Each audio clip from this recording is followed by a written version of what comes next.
Hey everyone, welcome to Throwing Rod's Garage. In this video, I'm going to take you along to one of my jobs that I work, and up here on this farm, there's a lot of equipment broken. Now, I had something pop up in my head, and I thought it'd be funny to share. I don't know why, but it was funny, okay? It's the day after Christmas, and all on the farm, a bunch of equipment's broken, but don't be alarmed. I've gathered all my tools, and I am on my way in the little Toyota, the little blue sleigh. There's much to be fixed. There's a lot to be done. If you look outside, it's raining. No, won't this be fun? I am thankful for my jobs and the work within. I hope you all had a very Merry Christmas, but it's back to work we go once again. I know. Anyways, whenever I get up here, I'll show you all that needs fixed.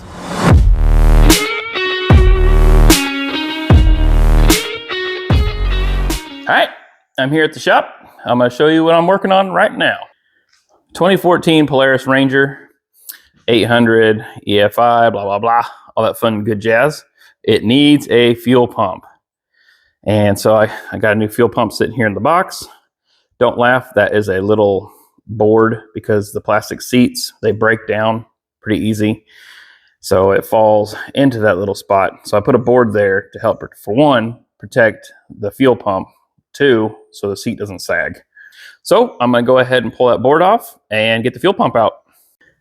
Well, I cleaned up the top of the fuel tank and all around all this good jazz because I don't want dirt getting down in the fuel tank. There's our new fuel pump cap and fuel pump cap gasket. Of course, I got an oil change for it, but I'm not going to go ahead and do the oil change today. I just got enough time to do the fuel pump and we'll go on from there. Now, pulling this fuel pump is pretty self-explanatory. You just have your electrical connector. Down here, you have this little plastic connector that you are supposed to push the tab in, pops out, and then might shoot a little fuel, might have a little pressure.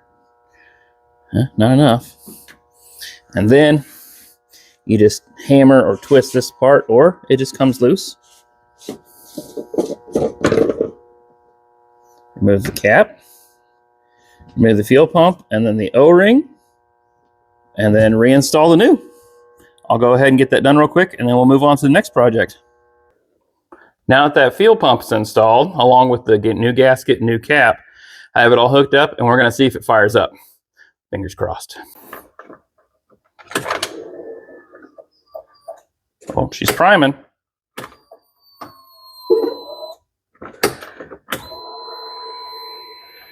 Let me get all the air out of the system. Prime it a few times, move my foot around so I can hit the brake. Let's give it a whirl.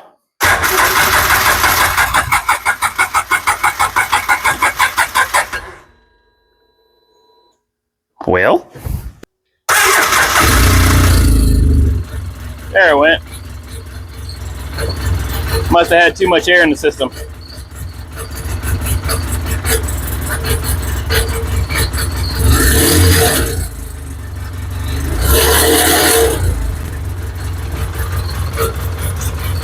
One of the other complaints that they had was that the fuel gauge didn't work. So now it's working. I'll let it warm up here a minute and I'll see if she fires back up. Well, I believe I found another issue with the poor Ranger. Now the fuel pump was pretty weak. I tested the fuel pressure. It was below the fuel pressure requirement for this engine. So I went ahead and put a new fuel pump in, but it still has a hard start issue. And I think I found the issue. Now, I'm sitting on the passenger side, of course, so I could finagle everything. But whenever you turn the key on, let it do its prime thing, and you roll it, it will not fire. But you barely turn it to where it starts turning over, it'll fire right up. So it's an ignition switch issue.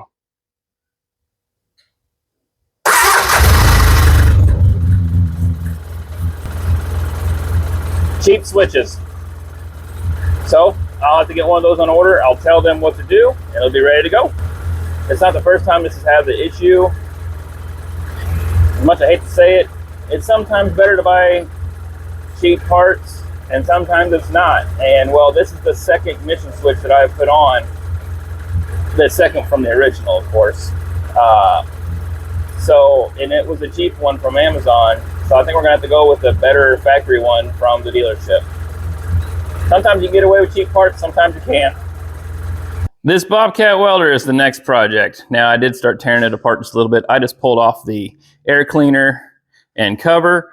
I have to replace the oil pressure switch and clean the carburetor out. It was running great, and they said it started cutting out and had to choke it for a little bit to make it run, and then just bogged down to where it wouldn't start at all. I checked the fuel. Smells like there might be a little bit of diesel in there. So it might have been a little bit of cross-contamination with some fuel tanks. Whoops. But anyhow, I have a electric fuel pump. I'm going to go ahead and drain out this tank, replace the fuel filter, clean out the carb, make sure the jets and venturi tube and everything is just perfectly clean, put it all back together, and hope for the best. What can we do? Trial and error. Like I said, I pulled it off the top. I'm going to go ahead and pull off the top of the carburetor, and we'll take a look down in there. Now that I have some lighting here, pull this off. Get the choke cable out of the way. Well, it looks like she's just mainly starving for fuel.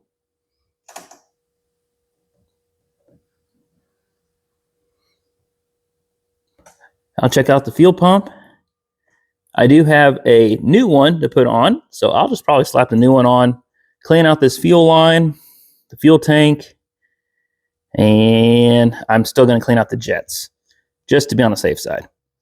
It doesn't look like I've done anything, but I cleaned out the little jets and cleaned out the bottom of the fuel bowl, put a different fuel pump on it. It looks dirty, only because, well, I mean, if you look at the rest of the engine, it's pretty dirty. I got it dirty.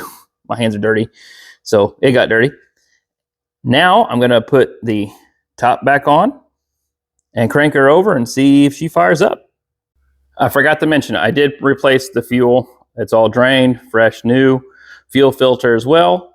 So, moment of truth. Oh, I forgot to mention, this is the one that I did a short, YouTube short, a few weeks ago, that I replaced the reluctor wheel, the photocell, the coil, the points, not points, the condenser, spark plugs, all that good jazz. And then the fuel had to give me an issue. So, let's see how she does. Now, it's going to crank over a little bit because the bolt is empty.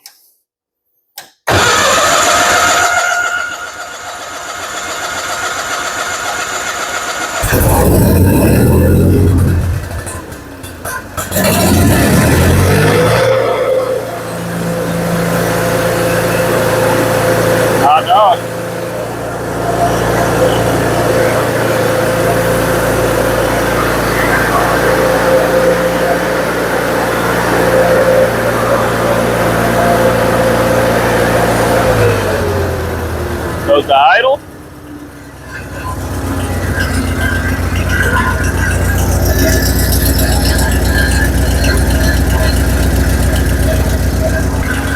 Sweet. Now it's got to replace the, here, let me shut this off first. I'll let it run longer. Once I get it all put back together, I don't like to run engines without an air filter, but I have the oil pressure switch to replace. Don't hate on me for this, but they had to have it fixed pretty quick because they were, back whenever I did the photocell and the coil and all that good jazz, they had to have it going pretty quick because they had some fence they needed to mend. So I had to bypass the oil pressure switch because that was what was giving the fault and not allowing it to fire once it got warmed up. So I have a brand new one sitting in my truck. I'm going to go put on right now. There's the oil pressure switch. There's the two wires for it. And here's the brand new one. Of course, it takes the different style. I like to use the spades like what they are right here, my funnel focus. But I'm going to make a little adapter from the ring terminal to a spade. But all this switch does is the oil pressurizes, makes contact between these two. One coming in is the hot. And whenever it makes contact, it sends 12 volts straight up to the coil. So The engine has to be pressurized with oil before it'll ever fire, which is a good safety feature. And then if you ever lose oil pressure, like if you have a leak or it burns the oil, it will cause the engine to shut off so you don't tear it up. Now that the oil pressure switch is on and installed and wired up, let's go for the final start.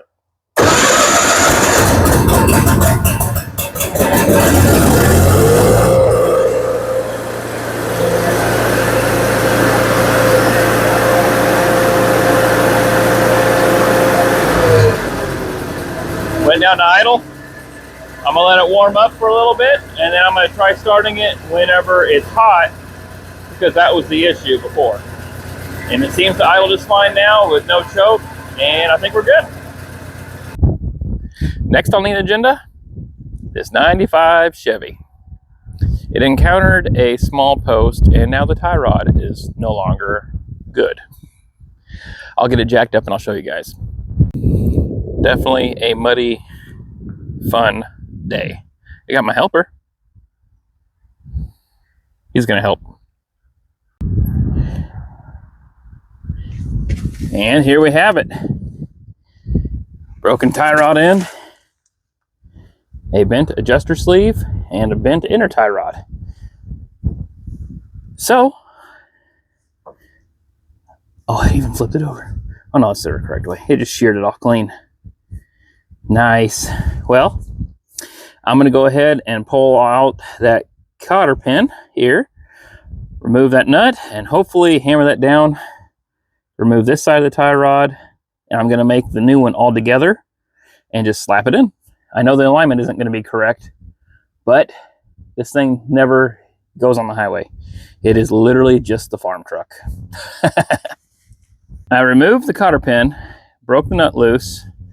Let's hope this comes loose. Sweet. This is hard to do with one hand.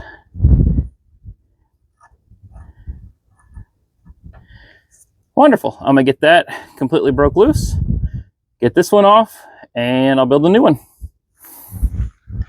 Now, I'm very aware that this measurement for this will not be the same for this, but it's close enough for a farm truck that is going from field to field.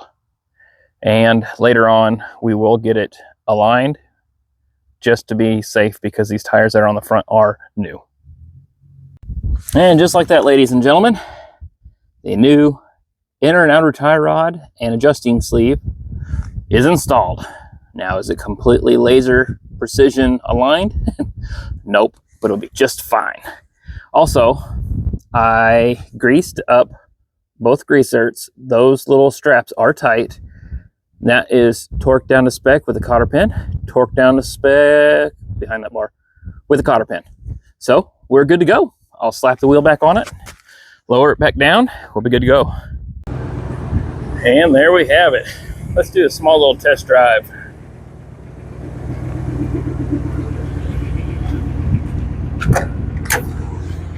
Typical Chevy. Slam the door, make it work. Still didn't shut. Let's see how she does.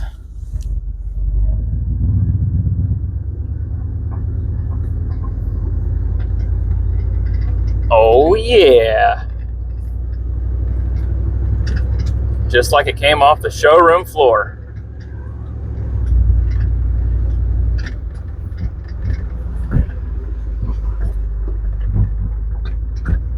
I like this old pickup.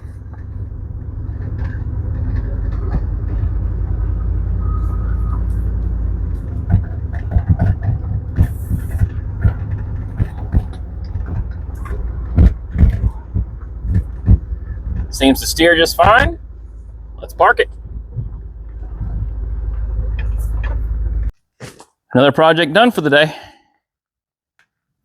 Oh, also, I didn't film it because it was just something quick and easy, but on the Caterpillar D6D dozer, I went ahead and just replaced the fuel filter.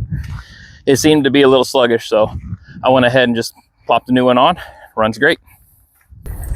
One last thing to do, I have to go check the John Deere tractor the loader part is not wanting to lift. It will lower, and it has hay spikes on it right now. And the hay spikes will tilt up and down, but it will not raise. I'm pretty sure what it is the cable that controls the valve is getting frozen. So I'm gonna go lube up the cables and see if it helps it. This is the same issue it had last year.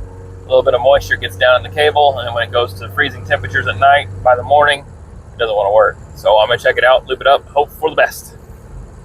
Here she is in all of her glory. Now this one, I have replaced the valve system 3 years ago. And there's the two cables. And they just run along all the way up underneath the cab. So I'm going to go inside because you can access the cables from up there. Let's see. This is a pretty decent little tractor. I really like them. It's old, but oldie but a goodie.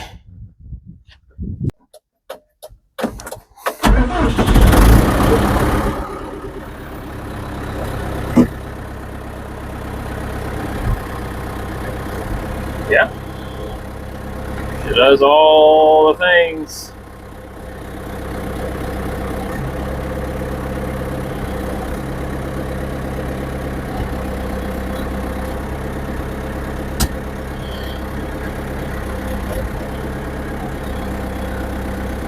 So most likely it's just the cable getting frozen. So I'm going to pull this little cover off. It just slides up. Easier to do with both hands. And I'm going to lube these two cables up. Now that I'm losing daylight, I went ahead and lubed it all up. Now I know this mounting bracket is a little loose. I need to tighten that up as well. But everything seems to be functioning like it's supposed to. I'll go ahead and tighten up that mounting bracket. And I think that'll be about it for the day, guys. I appreciate you guys for watching. Please like and subscribe. It does help my channel out. And I will catch you guys next time.